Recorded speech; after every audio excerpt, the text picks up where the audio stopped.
Assalamu alaikum students. Today in the 8th English our topic is the models. First of all, let's see what a model is. A model is a type of helping verb that's used to express any possibility, any obligation, ability, permission, or any type of prohibition, right? So what's a model? It is a type of the helping verb. Okay, helping verb, it's also called as auxiliary verb. Is, am, was, were. Okay, these are the helping verbs.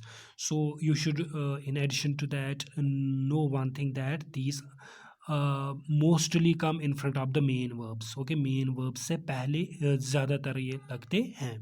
Okay, so these are used to express any type of possibility, okay, obligation, ability, permission या prohibition. तो कहाँ पे model में possibility लगता है? Where the obligation is there, where ability, permission or prohibition. Okay, which type, कहाँ पे किस जगह पे ये सब लगते हैं? Let's have. So there are various models in our English. That's we have will, you can see shall, can, could, would, should, must, have to, may, might, etc. Okay, ought to, must, etc.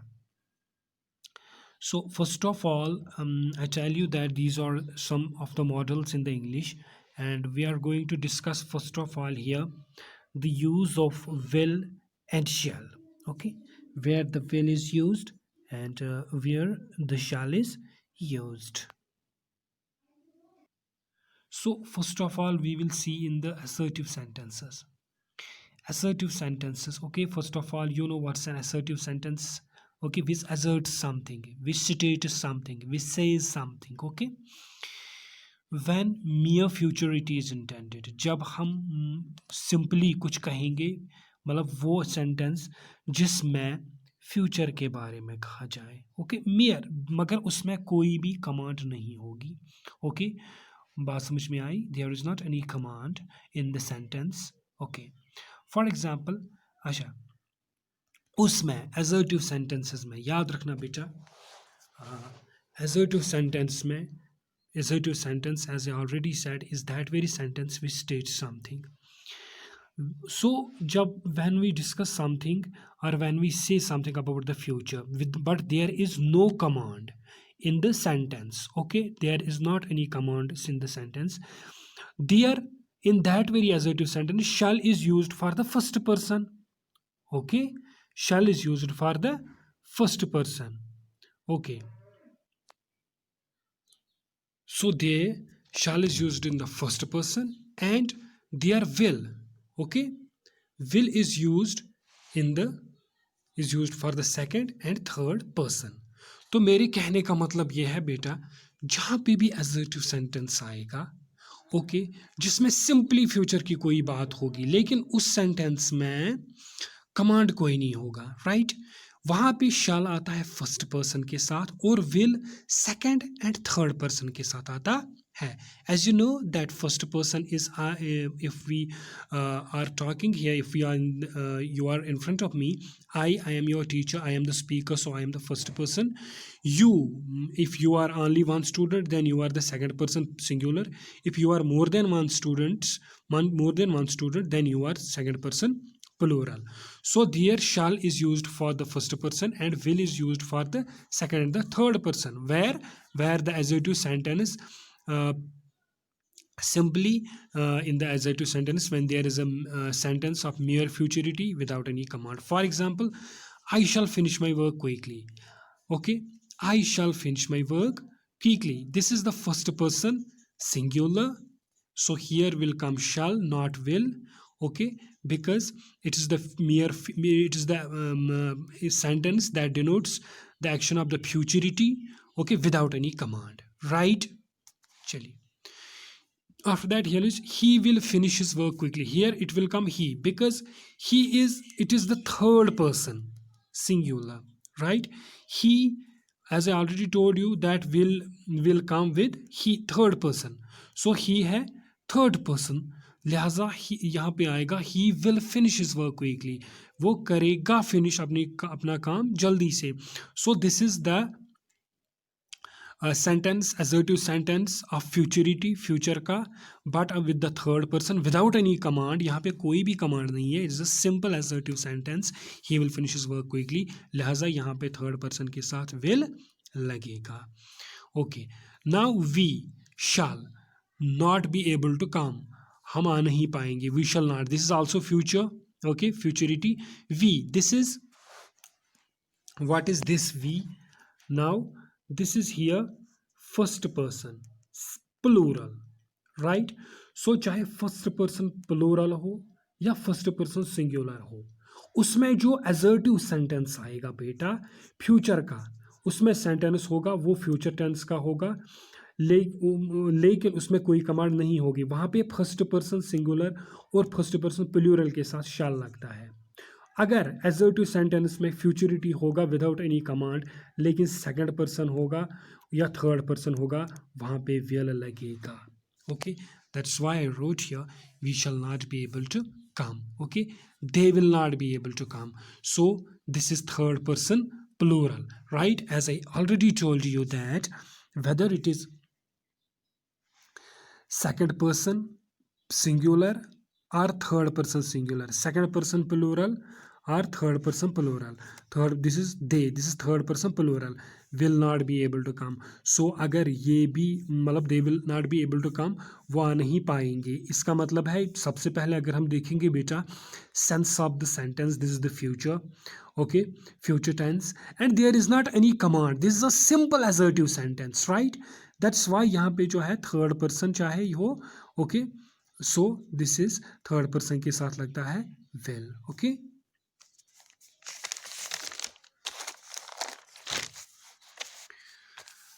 now let's move towards another case. In case of the sentence where there is some command, अब हम बात करेंगे, अभी हमने बात की थी जहाँ पे सिंपल फ्यूचर सेंटेंस होगा. अब हम बात करेंगे बेटा जहाँ पे कमांड होगा या प्रॉमिस होगी या थ्रेट होगा या डिटर्मिनेशन होगी. बात समझ में आई? तो बेटा वो वाले सेंटेंसेस जिसमें से कोई सेंस हो कमांड का, प्रॉमिस हो जिस सेंटेंस में, थ्रेट हो, डर हो या डिटर्मिनेशन हो. ओके, वहाँ पे शैल लगता है सेकंड पर्सन के साथ. बात समझ में आई? अभी मैंने कहा था कि शैल लगता है फर्स्ट पर्सन के साथ, लेकिन कहाँ पे शैल फर्स्ट पर्सन के साथ? वहाँ पे लगता है जहाँ पे सिंपली फ्यूचर टेंस हो और assertive सेंटेंस हो. लेकिन अगर सेंटेंस में होगा कमांड, ओके, सेंटेंस में होगा प्रॉमिस कोई, थ्रेट कोई या डिटर्मिनेशन सेंटेंस दिखाए, तो वहाँ पे बेटा शैल फर्स्ट नहीं बल्कि सेकंड और थर्ड पर्सन के साथ लगता है, और विल लगता है फर्स्ट पर्सन के साथ. जहाँ पे क्या होगा कमांड, डिटर्मिनेशन, प्रॉमिस या थ्रेट, वहाँ पे विल लगता है फर्स्ट पर्सन के साथ और शैल लगता है बेटा सेकंड एंड थर्ड पर्सन के साथ. I hope you would have got this, right? For example, if I tell you some example, I will return your money, fail. Sorry, this is without fail. Okay, I will return your money without fail. Okay, this is without. Okay, sorry, it's not. Yeah, there was a mistake. In so anyways, I will return your money without fail. This is a type of promise. अब मुझे बोलेंगे sir हम अगर आई की जगह sorry यहाँ पे लगाएंगे शैल, तो यहाँ पे फर्स्ट पर्सन है. नो बेटा, मैंने कहा तो है कि शैल लगेगा फर्स्ट पर्सन के साथ, लेकिन लेकिन लेकिन मैंने उसमें कहा था कि अगर फ्यूचर का टेंस होगा, ये भी तो फ्यूचर ही है. आप बोलेंगे अभी क्वेश्चन सर ये भी तो फ्यूचर ही है, बट वो सिंपल assertive सेंटेंस था. यहाँ पे असर्शन नहीं बल्कि यहाँ पे एक तरह का प्रॉमिस है. ये आपको समझना है, ये सेंस ऑफ द सेंटेंस आपको समझना है.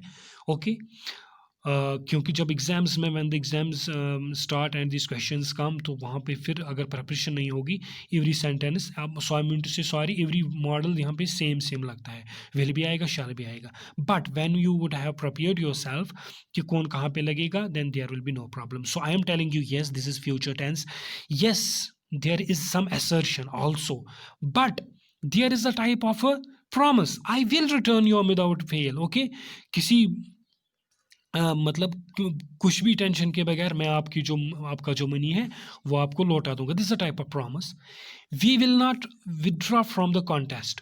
हम कॉन्टेस्ट से विदड्रॉ नहीं करेंगे. Okay, we will not. This is the type of the determination, right? We will not. This is also future. Okay, asserting something, what, that we will not withdraw from the contest. Okay, but this is a type of a determination that we will not, कुछ भी हो जाए हम contest से withdraw नहीं करेंगे. You shall be punished for your misconduct. Okay, अगर आप देखेंगे पिछला वाला वहां पे you will, you second person के साथ will लगता था, सॉरी will लगता था. Okay, You shall be punished. This is a type of a threat, right? Okay, हालांकि ये भी फ्यूचर ही है. ओके, ये भी कुछ बताता है, स्टेटमेंट है यहाँ पे कुछ, but here is a threat. Which type of threat? A punishment, that you shall be punished for your misconduct, right? So यहाँ पे एक थ्रेट है. ओके, लिहाजा यहाँ पे आएगा शैल. अगर हम इंटरोगेटिव सेंटेंस की बात करेंगे बेटा, okay, now let's move towards the interrogative sentences. वहाँ पे यूज ऑफ विल आई और विल वही या शैल यू कभी भी यूज नहीं होता है. क्या इंटरोगेटिव सेंटेंसेस में विल आई, विल वही या शैल यू का यूज नहीं होता है? शैल आई आता है, शैल वी आता है और विल यू आएगा. बस ये बात दिमाग में रखना. For example, shall we reach there in time. Okay, will वही नहीं आएगा, राइट बेटा? दिस इज द ये या बात याद रखना. अगर आपको वहाँ पे होगा मॉडल्स, ओके, दिए होंगे विल वही, शैल वही, विल वही नहीं आएगा, शैल वही आएगा because this interrogative sentence, right? So shall we reach there in time, will you be there, will you be here next Tuesday. Okay, will you take part in the function, shall you नहीं आएगा, right? बात समझ में आई? As I already told you that interrogative sentences में shall you का कभी भी यूज नहीं होता है, विल यू होता है. ओके, जब शैल या विल की बात आएगी, will you take part in the function. For third person we use shall as well as will. तो थर्ड पर्सन के साथ मैं अभी बात कर रहा था फर्स्ट और सेकंड पर्सन के साथ. फर्स्ट और सेकंड पर्सन में बेटा शैल, विल आई, विल वी या शैल यू यूज नहीं होता है, बल्कि फर्स्ट और सेकंड पर्सन के साथ शैल वी, शैल आई या विल यू का यूज ही होता है, सिर्फ फर्स्ट और सेकंड पर्सन के साथ, जैसे कि एग्जांपल्स मैंने दिखाई. थर्ड पर्सन में विल भी लगता है और शैल भी लगता है, right? Shall he go to Delhi today, will he come back in the evening. So these would be understood very betterly अगर आपने ये वाला अंडरस्टैंड किया हुआ है.